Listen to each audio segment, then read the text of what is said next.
Әлемдегі ең ыстық жер қайда? Бұл рекордқа әлемде 3 жер таласады. Үшіншісі Араб түбегіндегі Руб-аль-Хали шөлі. Бұл жерде ауа райы +50 градустан асады.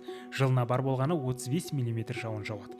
Екіншісі Калифорния штатындағы өлім алқабы. Мұнда 1913 жылы 10 шілдеде ауа температурасы +56,7 градусқа жеткен.